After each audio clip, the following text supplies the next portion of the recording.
Welcome to the media.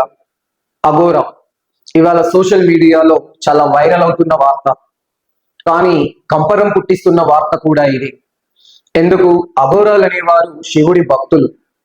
శివుడి భక్తులలో వీరశైవం భక్తులలో నుండి ఏర్పడిందే కాపాలిక శైవులు.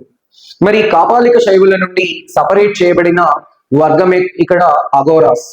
అఘోరాలంటే కాటి కాపరిగా జీవించే శివుడికి సర్వశ్రేష్ఠులుగాను, అలాగే స్వచ్ఛమైన భక్తులుగాను జీవించేవారే అఘోరాస్. మరి అఘోరాస్ గా మారిన వ్యక్తిలో కామవాంఛ అనే దానికి స్థానమే లేదు. మరి కామవాంఛకు స్థానమే లేని అఘోరాల జీవితంలో ఇవాళ అఘోరిగా మారాడు. అఘోరి అని చెప్పి కొంతకాలం ప్రచారం జరిగింది. ఇప్పుడు అఘోరికి మొదటి భార్య, రెండో భార్య, మూడో భార్య అని చెప్పి వాళ్ళతో ఫస్ట్ నైట్ జరిగింది, వాళ్ళతో సెక్స్ చేశాడు అని చెప్పి వీడియోలు, ఆడియోలు ఇవాళ సోషల్ మీడియాలో ప్రచారం చేస్తున్నారు. సనాతన హిందూవాదులు, అలాగే శివుడి భక్తులు అంటేనే ఇక్కడ వీరశైవ భక్తులు అంటేనే ఆవేశంతో కూడిన వర్గం అండి, గుర్తుపెట్టుకోండి. వీరశైవులు, కాపాలిక శైవులు, అఘోరాస్ వీళ్ళందరూ ఎవరు అంటే శివుడి యొక్క రూపమే రుద్రుడు.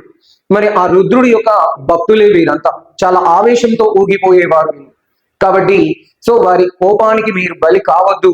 కాబట్టి అఘోరా అనే పేరుతో అలాంటి న్యూస్ ని ప్రచారం చేయడం ఆపేయండి, అది మీకే మంచిది.